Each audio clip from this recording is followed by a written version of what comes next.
Hello student, welcome to Ashish classes PCM PCB. बच्चों, हमारा chapter चल रहा था haloalkane and haloarene class 12 का, जो कि इंपॉर्टेंट चैप्टर है। उसी चैप्टर में आज का हमारा जो टॉपिक रहेगा, अब हम स्टार्ट करने जा रहे हैं बच्चों हैलो एरिन। ठीक है, और हैलो एरिन में सबसे पहले हम समझेंगे कि एरोमेटिक हाइलाइट या फिर एरिल हाइलाइट होता क्या है। ठीक है, एरिल हाइलाइट होता क्या है, तो बच्चों इसको समझिएगा बहुत अच्छे तरीके से। आज के लेक्चर में हम बात करते हैं बच्चों कि एरोमेटिक हाइलाइट या फिर एरिल हाइलाइट होता क्या है, इसको समझेंगे। ठीक है, तो देखो एरिल का मतलब होता है कोई बेंजीन रिंग, है ना। ये बेंजीन रिंग है जो कि क्या होती है, रोटेट होती रहती है। ठीक, तो जब किसी बेंजीन रिंग से, ठीक है, अब देखो जब किसी बेंजीन रिंग से एक हाइड्रोजन निकलेगा, ठीक, क्या होगा यहाँ पर हम देख लेते हैं नीचे कि किसी बेंजीन रिंग से एक हाइड्रोजन निकलेगा और उसमें एक हाइलाइट एटम कोई जुड़ेगा। हाइलाइट का मतलब होता है कि हाइलाइट में चाहे वो क्लोरीन हो, ब्रोमीन हो, है ना, फ्लोरीन हो, आयोडीन हो, एट्सेट्रा। तो जब किसी बेंजीन रिंग से एक या दो या तीन जितने हाइड्रोजन एटम हटते हैं, ठीक है, जितने हाइड्रोजन एटम हटेंगे उतने हाइलाइट जुड़ेंगे, तो वो होता है हमारा क्या, एरिल हाइलाइट या एरोमेटिक हाइलाइट। तो यहाँ से अगर एक हाइड्रोजन एटम हटा तो यहाँ पर एक हाइलाइट जुड़ जाएगा और ये बन गया बच्चों एरिल हाइलाइट। ठीक है, डेफिनेशन को समझ लेते हैं। Those aromatic compound in which one or more hydrogen atom of parent aromatic hydrocarbon are replaced by same number of halogen atom are called aryl highlight. तो वही चीज बच्चों बताई गई यहाँ पर, मतलब समझ लीजिएगा, अगर यहाँ से, है ना, अगर यहाँ से मान लेते हैं कि दो हाइड्रोजन रिप्लेस हो रहे हैं, ठीक है, दो हाइड्रोजन रिप्लेस हो रहे हैं, यहाँ पर दो लगा लो, दो हाइड्रोजन, अगर हाइड्रोजन एटम इससे अगर रिप्लेस हो रहे हैं तो उतने ही क्या होंगे, उतने ही हाइलाइट यहाँ पर जुड़ जाएंगे। ठीक है, तो एक हाइलाइट यहाँ पर जुड़ गया और एक हाइलाइट यहाँ पर। ठीक है, तो इसी को बोलते हैं बच्चों एरिल हाइलाइट। ठीक है, जब किसी एरिल ग्रुप के साथ हाइड्रोजन एटम जुड़ता है। ठीक है, ये भी याद रखना है कि जितने हाइड्रोजन एटम हटेंगे उतने एरिल हाइलाइट जुड़ेंगे। ये चीज आपको समझ में आई होगी कि एरिल हाइलाइट होता क्या है बच्चों। ठीक है, एरिल हाइलाइट की अगर हम बात करते हैं तो aryl halides are two types के। एरिल हाइलाइट हमारे दो प्रकार के होते हैं। बहुत इंपॉर्टेंट टॉपिक है बच्चों, इंपॉर्टेंट है, इसको समझिएगा। फिर से मैं बता रहा हूँ, एरिल हाइलाइट होता क्या है कि जब किसी बेंजीन रिंग के ऊपर कोई हाइड्रोजन एटम जुड़ जाता है। हाइड्रोजन एटम कब जुड़ेगा, जब वहाँ से हाइड्रोजन रिप्लेस होगा। तो जितने हाइड्रोजन यहाँ से रिप्लेस होंगे उतने हाइड्रोजन जुड़ेंगे। तो इससे ये जो स्ट्रक्चर बन के आया हमारा, इसी को बोलते हैं हम लोग एरिल हाइलाइट। ठीक है, एरिल हाइलाइट की बात करते हैं तो ये दो प्रकार के होते हैं। एक तो होता है पहला हमारा nuclear substituted highlight. Nuclear substituted highlight होते क्या है बच्चों, इसको हम समझते हैं बहुत अच्छे तरीके से।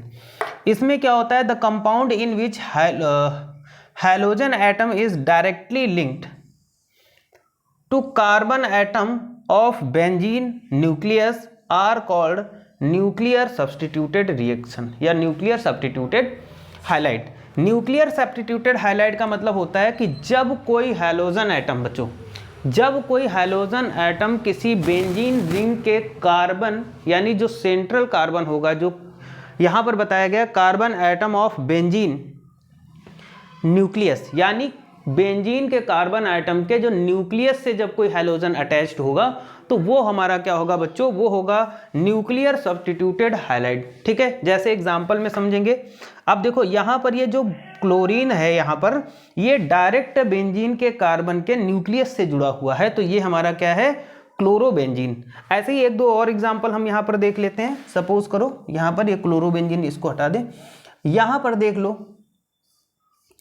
अगर ये यहाँ पर Br जोड़ देते तो Br भी डायरेक्ट किससे जुड़ा, कार्बन से, है ना, और न्यूक्लियस कार्बन से जुड़ा। भाई यहाँ पर होता क्या है, ये कार्बन ही तो होंगे यहाँ पर। ठीक है, तो कार्बन से जुड़ा हुआ ये क्या है, इसको बोलेंगे ब्रोमोबेंजीन। ठीक है, तो the compound in which hydrogen atom is directly link, जब हाइड्रोजन एटम क्या होता है, directly link to the carbon atom of benzene, benzene के कार्बन एटम से जब कोई हाइड्रोजन एटम डायरेक्ट लिंक होता है, और कैसे, atom of benzene nucleus, benzene के न्यूक्लियस से अटैच होता है, are called nuclear substituted reaction. दूसरा एग्जांपल है बच्चों यहाँ पर पैराक्लोरोटोलुइन, ठीक है, पैराक्लोरोटोलुइन में भी ये जो हमारा क्लोरीन है ये डायरेक्ट बेंजीन के कार्बन न्यूक्लियस से जुड़ा हुआ है। ये चीज़ समझ में आई होगी। ये टॉपिक इंपॉर्टेंट टॉपिक है बच्चों, ये आना चाहिए आगे के चैप्टर में अच्छे से समझने के लिए। भाई अगर आपको यही चीज़ ना आई तो फिर आप आगे की चीज़ें कैसे समझ पाओगे। तो हैलो एरिन्स में आपको ये बेसिक चीज़ें पता होना चाहिए कि एल्किल हाइलाइड क्या होता है, उसके टाइप्स क्या होते हैं। दूसरे में बात करते हैं साइड चैन सब्स्टिट्यूटेड हाइलाइट बच्चों। साइड चैन सब्स्टिट्यूटेड हाइलाइट की बात करेंगे बच्चों, इसमें होता क्या है, the compound in which halogen atom, यानी ऐसा कंपाउंड जिसमें halogen atom is attach to the side chain of benzene ring, ठीक है। जो हैलोजन एटम होगा बच्चों इसमें, वो बेंजीन रिंग से साइड चैन के थ्रू जुड़ा होगा। कैसे, जैसे यहां पर हम बात करते हैं बेंजिल क्लोराइड, बेंजिल क्लोराइड में देखो, बेंजिल क्लोराइड में देखो ये यहां पर क्या लगा हुआ है, यहां पर बेंजिल क्लोराइड से CH2Cl। तो देखो पहले क्या है, बेंजिल इस कार्बन से ये जुड़ा है, CH2 जुड़ा है, फिर इससे ये Cl जुड़ा हुआ है, CH2 फिर Cl है। तो compound in which halogen atom attach to side chain of benzene, तो ये बेंजीन के साइड चैन से जुड़ा हुआ है। अभी तक हमने यहां पर क्या पढ़ा कि जो हैलोजन एटम होगा वो डायरेक्ट बेंजीन के, डायरेक्ट क्या होगा, direct carbon atom of benzene nucleus, मतलब जो हैलोजन होगा वो बेंजीन के कार्बन एटम के न्यूक्लियस से जुड़ा होगा। यहाँ पर ये चीज़ था, लेकिन यहाँ पर थोड़ा सा चेंज हो रहा है, किसमें, साइड चैन सब्स्टिट्यूटेड रिएक्शन में। साइड चैन सब्स्टिट्यूटेड रिएक्शन में क्या हो रहा है बच्चों कि compound in which halogen atom is attach to, जो हैलोजन एटम होगा वो कैसे अटैच होगा, side chain of benzene, benzene के साइड चैन से। इस तरीके से ये बेंजीन रिंग होगी, यहाँ पर CH2 और Cl, जैसे हमारा बेंजिल क्लोराइड। दूसरा उसी तरीके से एग्जांपल है बेंजल क्लोराइड, ठीक है। बेंजल क्लोराइड में भी देखो बेंजीन से यहाँ पर साइड चैन के थ्रू हाइलाइट जुड़ा हुआ है, यहाँ पर देखो CH है और फिर Cl2 है। तो ये जो अटैचमेंट है यही इसी को बोलते हैं साइड चैन अटैचमेंट या साइड सब्स्टिट्यूटेड रिएक्शन, ओके। तीसरा एग्जांपल आ जाता है कि यहाँ पर बेंजो ट्राई हाइलाइड, ट्राइक्लोराइड, ठीक है, बेंजो ट्राइक्लोराइड। बेंजो ट्राइक्लोराइड में यहां पर भी देखो CCl3 है, ठीक। तो ये भी साइड चैन से जुड़ा हुआ है, यहां पर जो हैलोजन है वो बेंजीन के साइड चैन से जुड़ा हुआ है, इसीलिए हम बच्चों इसको बोलते हैं साइड चैन सब्स्टिट्यूटेड रिएक्शन। तो बहुत इंपॉर्टेंट टॉपिक है बच्चों ये, आपके क्लास 12th बोर्ड एग्जाम्स के लिए बहुत ही अच्छे से समझिएगा, बहुत ही प्यार से इसको समझिएगा, 2-3 बार वीडियो देखिएगा। और अगर कोई चीज़ नहीं समझ में आती तो आप कमेंट करके ज़रूर पूछिएगा, आप कमेंट करके पूछेंगे तो आपका पूरा जो भी डाउट होगा उसको क्लियर किया जाएगा। आज के लेक्चर में इतना ही रखते हैं। Thank you for this class.